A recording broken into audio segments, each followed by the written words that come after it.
नमस्कार, कसे आहात सगळेजण? मजेत ना? मजेत असायलाच पाहिजे. मी प्रतीक्षा तुमच्या छोट्याशा मिनी ब्लॉगमध्ये खूप खूप स्वागत करते.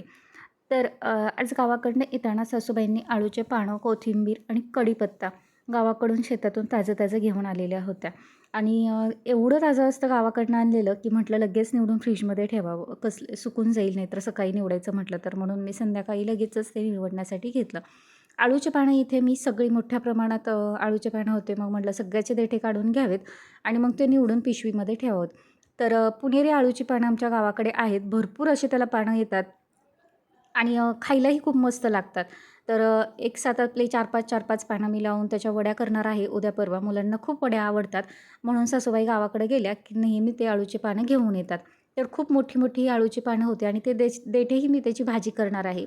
म्हणजे आमच्याकडं ते देठांची तव्यात भाजी करतात. देठ आपल्या गवारीच्या शेंगावानी निवडून घ्यायचे आणि चटणी, मीठ आणि थोडीशी मुगाची डाळ वगैरे टाकून ते परतल्यानंतर खूप छान देठ होतात. तर मी कढीपत्ता तसाच ठेवून देत आहे.